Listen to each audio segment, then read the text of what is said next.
My name is Livia, I'm 18 years old, and what I'm about to tell you seems impossible, but it's 100% real. I know because I lived it. What happened to me changed everything. It changed who I am, it changed the way I see life and, most importantly, it changed the way I see Jesus. Oh, this happened on a sunny Saturday, at the beginning of December. It was too hot and I arranged with my friends to go for a swim in a waterfall that was about 40 minutes from the city. My best friend, Julia, and I went in a car with her boyfriend. We were excited, listening to music, laughing, recording stories. I remember thinking, what a perfect day. And it wasn't anymore. The waterfall was beautiful. Seriously?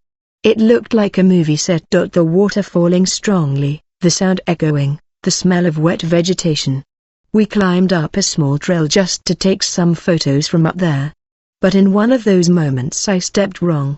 To this day I remember the sound of the stone slipping.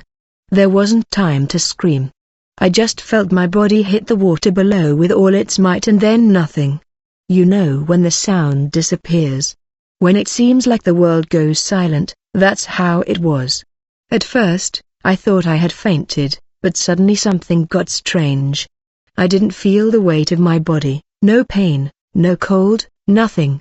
When I opened my eyes, I was above myself. I saw my body floating in the water, Julia screaming, desperate, asking for help, her boyfriend jumping, trying to pull me out, but I was there looking at everything, and the craziest thing, I was calm. I should have been in a panic, but an absurd peace enveloped me. It's impossible to explain. It was as if I had slept in the arms of someone who truly loved me. I tried to scream, to let them know I was okay, but my voice wouldn't come out. In fact, I didn't have a voice. It was as if I were made of wind. Suddenly, I began to feel a force pulling. It wasn't brutal, it was light, like a current of air calling me upwards.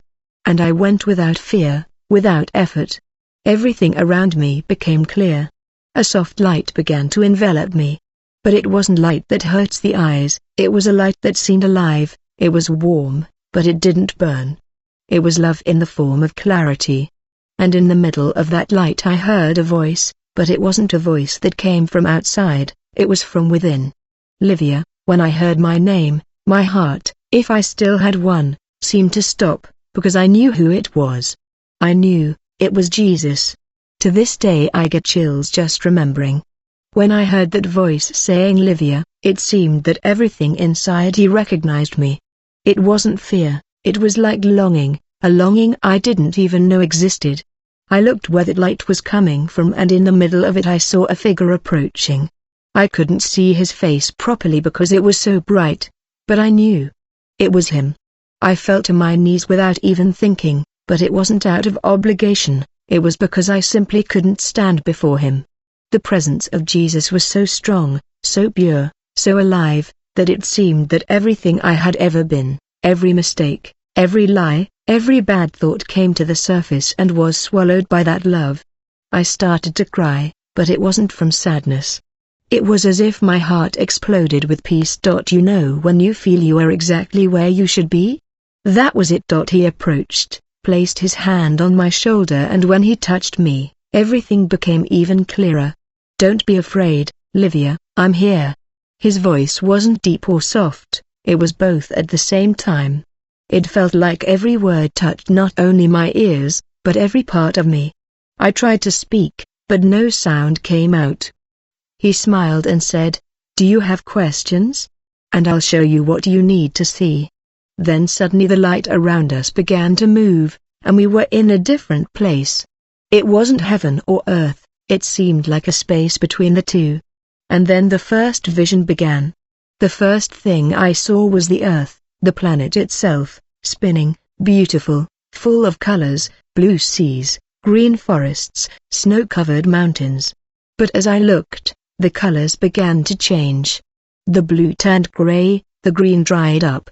Trees fell, rivers disappeared. I saw fire spreading, animals fleeing, the sea invading entire cities. The noise was deafening, thunder, giant waves, wind. But the saddest thing was hearing people screaming. Many prayed, others cursed. I turned to Jesus and asked with my eyes, "Why is this happening?" And he replied, "Man has forgotten to love what I created." He thought he could own the land when he should be its guardian. Of her. He spoke and each word came with a weight of truth. I saw people destroying what God gave as a gift and understood that creation suffers because of us. After that, everything went dark again and the second vision began.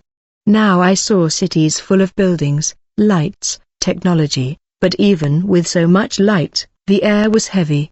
I saw people connected to screens, but completely disconnected from each other. Sad people, lonely, tired, families in the same room, without exchanging a word. Jesus looked at me and said, "They have everything to communicate, but they forgot to listen. They forgot that I speak in silence."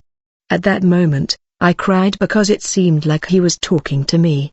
I was like that, living from screen to screen, forgetting to look at the sky, to give thanks, to talk to him. The light began to change again and then came the third vision. This was the strongest. Everything became completely dark. You couldn't see anything, only hear sounds of people crying, screaming, asking for help. And I began to feel fear, a deep, heavy fear, until a light appeared far away, very small, and people began to run towards it. But the more they ran, the more they stumbled. Many fell and gave up. Others returned to the darkness. I looked at Jesus and he looked at me with eyes full of compassion. The light is my love, but many choose fear because they think they are alone. Fear blinds. I asked without words. And what can I do? He placed his hand on my chest and said, "Come back and tell them that I'm still here, that there's still time and that I haven't given up on anyone." I didn't quite understand what he meant by come back, but before I could ask, the light around me began to fade. I felt as if I were being sucked back somewhere. The sound of the water returned, the voices, the screams, all mixed together. And then pain, so much pain. When I opened my eyes, I was in the hospital. My mother was crying beside me, holding my hand. On the other side, the doctor, surprised, said that I had come back. It seems I was lifeless for 7 minutes. 7 minutes. But what I lived felt like an eternity. When I came back, it felt like the air had a different taste. I remember the first breath, you know? That first gulp of air. After a long dive, it was as if the whole world had a different smell, a different color, but the strongest thing was the presence. I felt Jesus with me, not like before when I believed in God. It was different, it was real. My mother cried so much and I, without understanding properly, still a little dizzy, looked at her and could only say, "Mom, he is real." She looked at me confused. "Who, daughter?" And I answered, "Jesus, he is real." The nurse got emotional. The doctor shook his head not knowing what to say and I was there trying to process everything. My whole body ached, but my heart was at peace. A peace that I had never felt before. In the following days, I was hospitalized. They did tests, CT scans, 1,000 questions. The doctors said it was a miracle that I was alive and without sequelae. And I could only smile and think, of course it is, because it was him. On the first night in the hospital, I couldn't sleep. I would close my eyes and see flashes of light. I heard that soft voice saying, "Don't be afraid." I cried with longing, not for my old life, but for that presence, that love. And in the middle of the night I started to pray, but it wasn't that automatic prayer, you know? It was a conversation. I said, "Jesus, I don't know why you send me back, but if you brought me back, it's because you have a purpose. So use me however you want. Just teach me to love as you love." And then, folks, from then on everything changed. When I was discharged and returned home, people looked at me differently. Some said, "Wow, Livia, you were reborn." Others were kind of scared, like, "Oh, it was just a dream." But I knew it wasn't a dream. I remembered every detail, every sensation. My grandmother, Doña Cida, when she found out, started crying and said, "I knew that the Lord had a plan for this girl." He hugged me so tightly that I cried too. She was the first person I told everything to. We spent the whole afternoon sitting on the porch and I kept talking and she just kept saying, "Livia, this is the Holy Spirit. He's calling you to a new time." And I knew. I felt it in every little bit of me. In the following days, I started having strange dreams, not nightmares, but messages. Like, I saw people I knew, friends, neighbors, even strangers, and I felt in my heart that I should pray for them. And when I prayed, it seemed like the weight lifted from them. I didn't understand, but I obeyed. I started going to church more with my grandmother. And look, people, at first it was strange. I, who used to be on my cell phone the whole service, now cried during worship. Every song seemed written for me. Every word from the pastor hit my soul directly, but it wasn't a cry of guilt, it was gratitude. Gratitude for having received a second chance. And then, one day, during the service, I understood the reason for everything. The pastor was talking about Jonah, the prophet, who tried to run away from God's calling and ended up being swallowed by a fish. And he said something that struck me. God doesn't rescue us to return to the same place. He rescues us to transform us. At that moment I felt a presence like that light. And Jesus spoke to my heart, "Livia, I brought you back to remind the world that I still save, that I still speak, and that I still love." I started crying in the middle of the service and my voice just embraced me. From that day on, I decided I was going to tell everyone what happened.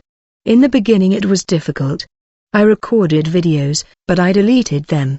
I was ashamed, afraid that people would think I was making it up. But one night, before going to sleep, I prayed and said, "Lord, if I'm going to speak, give me courage." The next day, I woke up with a verse in my mind, something I didn't even know where it was in the Bible. "Tell the nations what great things the Lord has done for you." I grabbed my phone, sat on the bed and started recording. No script, no makeup, just my heart. I talked about the accident, the light, the encounter with Jesus, the visions, everything. And when I finished, I was trembling. I posted it on YouTube and went to sleep. The next day, folks, the video had hundreds of thousands of views. People from all over Brazil commenting, "Livia, I cried with your testimony. I was far from God, but now I've returned to praying. I needed to hear this today." And that's when I understood the power of obedience. Jesus didn't bring me back just so I could survive. He brought me to testify, to show that there's still time, to remind the world that He continues to call. But even with all this repercussion, a difficult time came, because the enemy doesn't like it when we start to shine the light of Jesus. Criticisms started to come, harsh comments, people saying it was a made-up story. And there was a day when I cried so much, saying, "Lord, I can't take it anymore. I just wanted to help." And He, with that gentle voice that never leaves my mind, answered, "Livia, remember what I showed you. Fear darkens, but love illuminates. Continue. I am with you." At that moment I understood. It wasn't about me. It was about Him. And I kept going, folks. After everything that happened, one of the things that marked me the most was understanding that life is much more than we think. We wake up, run, work, study, complain, post, sleep and go on living as if tomorrow were guaranteed. But it's not. I died. For 7 minutes, my heart stopped. And in that time I saw what eternity is. And now I understand. Real life begins when we find Jesus. It's not church talk, it's not religion, it's relationship. Jesus doesn't want perfection, He wants presence. He wants to sit beside you, hear what you feel, wipe away the tears that no one sees. He wants you to know that you are not alone. When I was there in that light, He showed me how much He loves each and every one of us. Even when we forget about Him, even when we ... He distances Himself when He gets lost, when He thinks He's not worthy. And yet, He looks at us with eyes of love and says, "I still want you." Since I came back, I decided differently. I started waking up and being grateful for the simple fact of breathing. I stopped chasing after the approval of others and started looking for purpose. I learned that time with God is never wasted and that faith isn't about understanding everything, it's about trusting, even without understanding. Today, when I record my videos, I think about the people who are in the dark, feeling like there's no way out. And I want to look at you who are listening to me now and say, there is a way, because Jesus is still here. Maybe you think you've made too many mistakes, that you've gone too far, that what you did is unforgivable.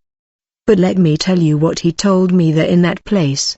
I haven't given up on anyone. He hasn't given up on you, not for a second. Sometimes we think God is silent, but he is speaking in the little things. In a sunset, in a song, in a hug, in a memory that comes out of nowhere.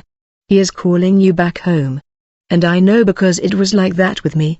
When I saw those 3 visions, the destroyed earth, the people trapped in screens, the world in darkness, I understood that Jesus is calling us to return to the essentials.